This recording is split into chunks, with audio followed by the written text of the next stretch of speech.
Box office దగ్గర Boyapati scene నటించిన సినిమాలకు తెలుగు రాష్ట్రాలలో మాస్ థియేటర్లో మంచి క్రేజ్ ఉంటుందని చెప్పాలి. కానీ అదే టైంలో ఓవర్సీస్ లో బోయపాటి సినిమాలకు పెద్దగా ఇంపాక్ట్ అయితే ఏమీ లేదు. ఇప్పటి వరకు చేసిన సినిమాలలో కొన్ని సినిమాలు మాత్రమే అంచనాలను అందుకోగా ఉన్నంతలో అఖండ సినిమా ప్రీమియర్స్ తో 3,30,000కు పైగా డాలర్స్ మార్కును వసూలు చేసింది. కాగా ఆ సినిమా తర్వాత చేసిన సినిమాలు ఏవి కూడా పెద్దగా ఇంపాక్ట్ ను చూపించలేదు. స్కంద ఓకే అనిపించగా ఇప్పుడు అఖండ 2 సినిమాతో బాలయ్య బోయపాటికి ఓవర్సీస్ లో బిగ్గెస్ట్ ప్రీమియర్స్ కలెక్షన్ ను సొంతం చేసి పెట్టాడని చెప్పాలి. జస్ట్ ప్రీ బుకింగ్స్ తోనే సినిమా ఏకంగా 3,75,000కు పైగా డాలర్స్ మార్కును సొంతం చేసుకోగా ఓవర్సీస్ లో బోయపాటి సీను డైరెక్షన్ లో తెరకెక్కిన సినిమాలలో హైయెస్ట్ కలెక్షన్ ను సొంతం చేసుకున్న ప్రీమియర్స్ మూవీగా నిలిచింది అఖండ 2. అది కూడా జస్ట్ ప్రీ బుకింగ్స్ తోనే ఈ రేంజ్ లో రచ్చ చేయడం విశేషమని చెప్పాలి. దాంతో ప్రీమియర్స్ తో కూడా ఇప్పుడు సంచలన కలెక్షన్ ను సాధించబోతున్న అఖండ 2 సినిమాతో బోయపాటి కెరీర్ లో ఫస్ట్ బిగ్గెస్ట్ కలెక్షన్ ను ఓవర్సీస్ లో సొంతం చేసుకోవడం ఖాయంగా కనిపిస్తూ ఉంది. సినిమాకు మంచి రెస్పాన్స్ వస్తూ ఉండటంతో ఖచ్చితంగా ఓవర్సీస్ లో లాంగ్ రన్ లో మంచి జోరును చూపించడానికి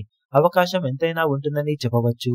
మరి బాక్సాఫీస్ దగ్గర ఈ సినిమాతో బోయపాటి ఓవర్సీస్ మార్కెట్ ఎక్స్పాన్షన్ ఏ రేంజ్ లో పెరిగిపోతుందో చూడాలి.